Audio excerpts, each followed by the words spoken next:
So నిన్నటి ఎపిసోడ్లో నాకు సార్ మాట్లాడిన మాటలు కొన్ని అయితే నాకు నచ్చలేదు. ఎస్పెషలీగా సంజన గారి గురించి ఒక టాపిక్ తీసుకొచ్చేసి తనకు సపోర్టివ్గా మాట్లాడినట్టు నాకు అనిపించింది. సో దేని గురించి మాట్లాడిండు, ఏ సిచ్యువేషన్ గురించి మాట్లాడిండో మనం వీడియోలో మాట్లాడుకుందాము. సో బిఫోర్ దట్ నేను చేసిన వీడియోస్ మీకు నిజంగా నచ్చినట్లయితే మీ నుంచి నేను ఎక్స్పెక్ట్ చేసేది ఒకటి ఒక సబ్స్క్రైబ్, నా ఛానల్ని సబ్స్క్రైబ్ చేయండి. అలానే వీడియో మీకు నిజంగా నచ్చినట్లయితే లైక్ చేయండి. తర్వాతకి నేను చెప్పిన ఆ వీడియో కంటెంట్లో కరెక్ట్ అనిపించిందే కింద కామెంట్ రూపంలో కూడా మీ ఒపీనియన్ తెలియజేయండి. ఇది మెయిన్గా ఎందుకంటే ఇప్పుడిప్పుడే నా వీడియోస్కి కొంచెం రీచ్ అనేది పెరుగుతుంది కాబట్టి మీ నుంచి ఇలాంటిది ఎక్స్పెక్ట్ చేయడంలో తప్పేం లేదని నేను అనుకుంటున్నా. సో మీ నుంచి ఇలాంటి సహాయం నాకు వస్తే డెఫినెట్గా నా ఛానల్కి కొంచెం గ్రోత్ అయితే పెరుగుద్దని నేను ఎక్స్పెక్ట్ చేస్తుండే. సో మీరైతే సపోర్ట్ చేస్తారు అనుకుంటున్నా. ఇక మెయిన్గా మనము మాట్లాడదాము. హాయ్ ఫ్రెండ్స్, నా పేరు Srikanth, welcome to our channel Srikanth mix.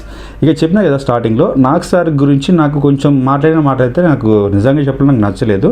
So topic ఏంటిదంటే ఈ లాస్ట్ వీక్ నామినేషన్లో రాముకును సంజన గారికి మధ్యలో డిస్కషన్ జరిగింది. సో డిస్కషన్ జరిగిన తర్వాతకి సంజన గారు వచ్చేసి రాముని ఒక మాట అన్నారు. సో నువ్వు కొంచెం ఓపికతో ఉండాలి, నువ్వు మాట్లాడే ముందు ఆలోచించు, ఎక్కడి నుంచి వచ్చినవో ఏంది అని చెప్పేసి ఇట్లా ఒక స్టేట్మెంట్ అయితే తను పాస్ చేసింది. సో ఈ ఇష్యూ పైన ఆ రోజు గొడవ బాగానే అయింది. రాము కూడా బాగానే, నువ్వు ఇట్లా మాట్లాడొద్దు, నువ్వు నన్ను ఈ విధంగా అంటావా, ఎక్కడి నుంచి వచ్చినట్టు మాట్లాడుతున్నావు ఏంది, సో అయితే నాకు హట్టింగ్ అనిపించింది, ఇలా మాట్లాడడం కరెక్ట్ కదని చెప్పేసి తన వర్షన్ తను చెప్పిండు. సో పక్కన ఉన్న సుమన్ శెట్టి కూడా అలా మాట్లాడొద్దమ్మా, అలాంటి మాటలు మాట్లాడొద్దు, అది వేరే విధంగా పోర్ట్రే అవుతుంది, అట్లా మాట్లాడొద్దు, కరెక్ట్ కాదని చెప్పేసి కూడా సుమన్ శెట్టి అక్కడ ఎక్స్ప్లెయిన్ చేసిండు. సో ఆ టైంలో మాట్లాడుతుంటే సంజన గారు అన్న మాట ఏంటిదంటే, నాకు తెలుగు తెలుసు, నేను తెలుగులో మాట్లాడగలను, నాకు అన్నీ అర్థమైపోతాయి అని చెప్పేసి తనైతే తన పక్క నుంచి తను డిఫెండ్ చేసుకుంది. సో తను మాట్లాడిన మాటలకు కరెక్ట్ అని మాట్లాడింది, తప్పేం లేదన్నట్టు తను మాట్లాడింది.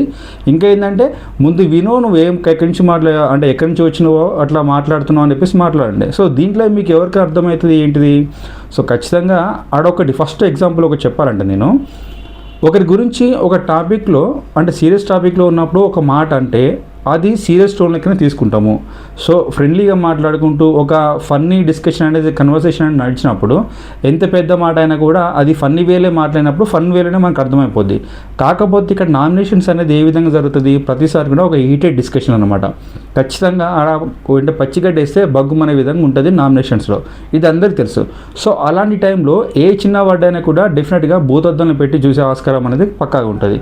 అలాంటిది అక్కడ సంజన గారు డైరెక్ట్ ఇక్కడ రామారావుతో ఏమన్నారు, నువ్వు ఓపికతో ఉండు, అసలు ఎక్కడి నుంచి వచ్చినావు, ఏం మాట్లాడుతున్నావు అంటే మాట్లాడింది. సో ఫ్యాక్ట్ ఏంది, ఆ మాటకు అర్థం ఏంటిది, డెఫినెట్గా ఆయనే ఎక్కడి నుంచి వచ్చిండు, సో నువ్వేంది, నీ అర్థం ఏంటిది, ఇక్కడ నువ్వు ఎక్కడి నుంచి వచ్చినాడు, ఏం అర్థం చేసుకుంటున్నావు అని చెప్పేసి తన ప్లేస్ని, తన స్టేటస్ని గుర్తు చేసినట్టయితే నేను అనుకుంటున్నా.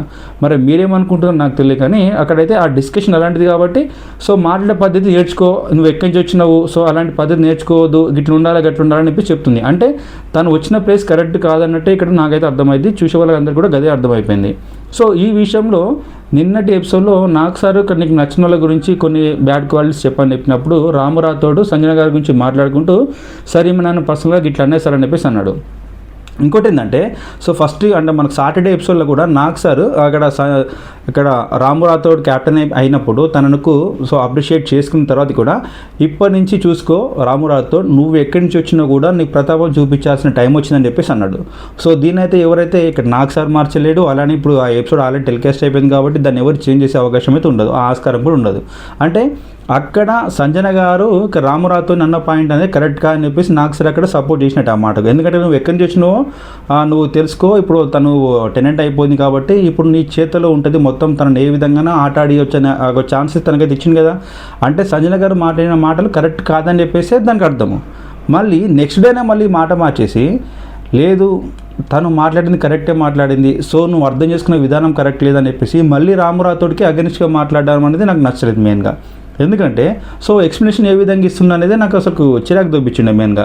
ఇక్కడ ఏమని చెప్తారంటే రామురాతోటి, రాము అక్కడ సంజన గారు మాట్లాడుతున్నారు, సో సంజన గారు మాట్లాడుతుంటే నువ్వు మధ్యలోనే ఆపేసి నువ్వు అక్కడి వరకే తీసుకొని నిన్నేదో హట్టింగ్ అన్నట్టు నీకు అనిపించుండే, కాకపోతే నువ్వు కొద్దిసేపు ఆగిన తర్వాతకి ఆమె మాట్లాడిన మొత్తం మాట విన్న తర్వాతకి నీకు అర్థమయ్యేది తను ఏమన్నదని చెప్పేసి. దరిద్రం ఏంటంటే అక్కడ అయితే గదే మీనింగు, అక్కడ దాని తర్వాతకి కంటిన్యూటీలో కూడా గదే ఉందన్నమాట. మళ్ళీ అదే పదాన్ని రిపీట్ చేసిన తప్పించి ఆమె మళ్ళీ పెద్దగా అక్కడ ఏం చెప్పలేదు. నువ్వు ఎక్కడి నుంచి వచ్చినావు అని చెప్పేసి మాట్లాడింది అక్కడ డైరెక్ట్గా. సో ఓపికతో ఉండవు, అసలు నువ్వు ఎక్కడి నుంచి వచ్చినావు అని చెప్పేసి అన్నది. ఎక్కడి నుంచి వచ్చినావు అంటే డెఫినెట్గా వాళ్ళ ప్లేస్ గురించి మాట్లాడినట్టే అర్థమైపోద్ది. కాకపోతే నాకు సార్ ఏమంటాడంటే అట్లా కాదు, సో నువ్వు ఎక్కడి నుంచి వచ్చినావు అని చెప్పేసి అట్లా కాదు నేను అనలేదని చెప్పేసి దానికి ఇంకో వరస్ట్ ఎగ్జాంపుల్ ఇమాన్యుయల్కి చెప్తాను అనమాట.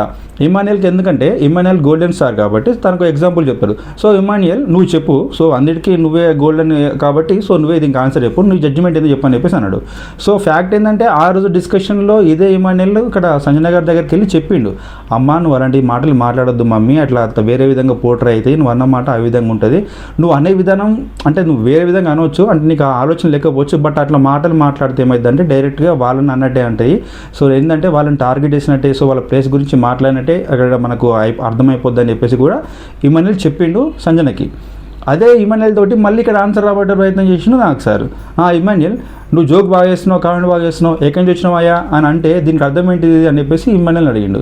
సో అప్పుడు ఇమాన్యుయల్ చెప్పిండు కదా, సార్ నువ్వు బాగా జోక్ చేసినావు, ఎక్కడి నుంచి వచ్చినావురా అంటే డెఫినెట్గా అయితే అది నాకైతే పాజిటివ్గానే నన్ను పొగిడినట్టే అనుకుంటా సార్ అని చెప్పేసి చెప్పిండు.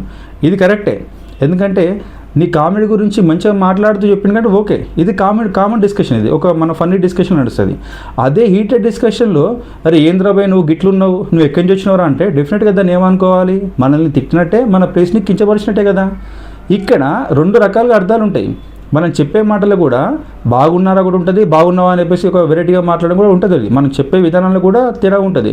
సో అందులో తేడాని బట్టే మనం రిసీవ్ చేసుకునేది కూడా తేడా ఉంటుంది.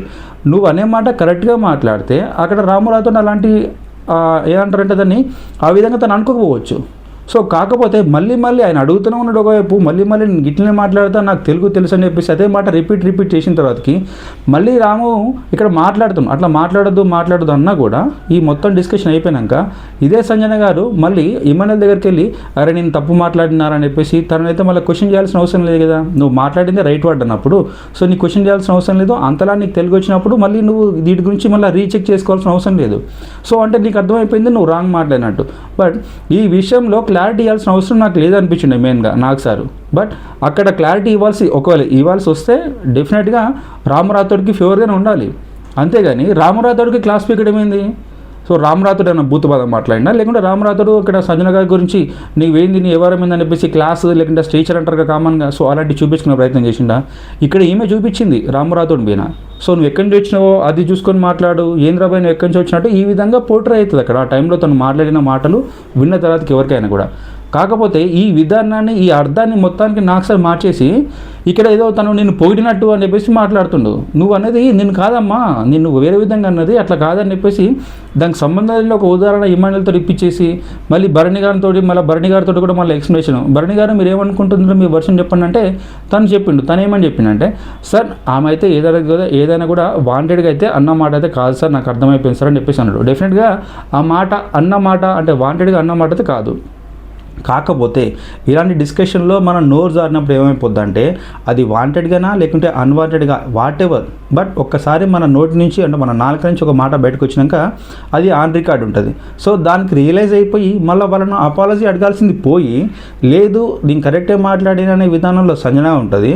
నాకు సారేమో ఈ టాపిక్ మీద ఒక వీడియో చూపించేసి తను మాట్లాడిన వీడియో ప్లే చేసి మళ్ళీ తప్పని అందరికి తెలిసిపోయినా కూడా మళ్ళీ వీళ్ళందరినీ కన్ఫ్యూజ్ స్టేట్లో పెట్టేసిండు నాకు సార్. సో ముందే నాకు సార్ ఒక స్టేట్మెంట్ రిలీజ్ చేసిండు. సో స్టేట్మెంట్ పాస్ చేయడంతో వాళ్ళ తరపు నుంచి కూడా ఎలాంటి అబ్జెక్షన్ రాలేదు. ఎందుకు మాట్లాడుతారు, ఒక హోస్ట్ ఒక మాటను ఇదే ఫైనల్ అని చెప్పేసినట్టు మాట్లాడితే డెఫినెట్గా వాళ్ళందరూ కూడా కరెక్టే కావచ్చు ఇది నిజమే అనుకుని ఆ అపోహలు ఉంటారు వాళ్ళు మెయిన్గా. సో అది రైట్ అని తెలిసినా వాళ్ళు మాట్లాడలేని పొజిషన్ ఉంటుంది ఆ టైంకి. కాబట్టి నాకు సార్ ఆ విధంగా సంజన గారి మాటల్ని వేరే విధంగా మాట్లాడిచ్చేసి వేరే విధంగా మాట్లాడింది. సో నువ్వు అర్థం చేసుకోవడంలో తప్పుగా ఉంది తప్పించి తన మాట్లాడిన మాటలో ఎలాంటి తప్పు లేదని చెప్పేసి విధానం అయితే నాకు నచ్చలేదు. ఇలాంటి పని నాకు సార్ చేస్తాడని అయితే నేను ఎక్స్పెక్ట్ చేయలేదు. సో మొత్తం చూసినాక నాకు అనిపించుండే అనవసరంగా ఇక్కడ సంజన గారికి హైప్ ఇచ్చేస్తుండు, తనకు కొంచెము లేపుతుండు అని చెప్పేసి అనిపించుండే. ఎందుకంటే మనకు సాటర్డే ఎపిసోడ్ చేసినా కూడా గట్టినే అనిపించింది. ఎన్ని మిస్టేక్ చేసినా కూడా ఏదో విధంగా మామూలుగా చెప్తుంది తప్పించి వాటిని మరీ సీరియస్ టోన్లో అయితే నాకు సార్ ఎప్పుడు కూడా సంజనకి అయితే చెప్పలేదు. Same time Bigg Boss management వాళ్ళు కూడా తనకు కొంచెం బూస్టప్ ఇద్దామన్న ఆలోచన లెక్క ఉందన్నట్టు అనిపించింది. అనవసరంగా హౌస్ నుంచి బయటకు పంపేయడం ఎందుకు, మళ్ళీ తర్వాతకి వీళ్ళు ఈ సాక్రిఫై అని చెప్పేసి తొక్కలో నాటకం చూపించేసి మళ్ళీ తన హౌస్లోకి పంపేయడం అయింది. సో ఎవరైతే ఏమో కోసం సాక్రిఫై చేసిలని చెప్పేసి హౌస్లోకి వచ్చినాక మళ్ళీ వాళ్ళ గుడ్లను దొంగతనం చేసి మళ్ళీ నాకు సార్ తోటి మళ్ళీ ఈ క్లాస్ పీకించుకోపోయింది. తనకు అనవసరంగా స్కోప్ అనేది ఎక్కువ ఇచ్చేసినట్టు నాకైతే అనిపించింది. సేమ్ టైం మనం చెప్పిన కదా తమ్ముళ్ళు కూడా ఇదే టాపిక్ ఉంటుంది. సో మరి దీనిపైన మీ ఒపీనియన్ ఏంది, మీరేమనుకుంటున్నారు అనేదని కింద కామెంట్ రూపంలో తెలియజేయండి. వీడియో నచ్చితే లైక్ చేయండి, షేర్ చేయండి. Don't forget to subscribe our channel Srikanth mix.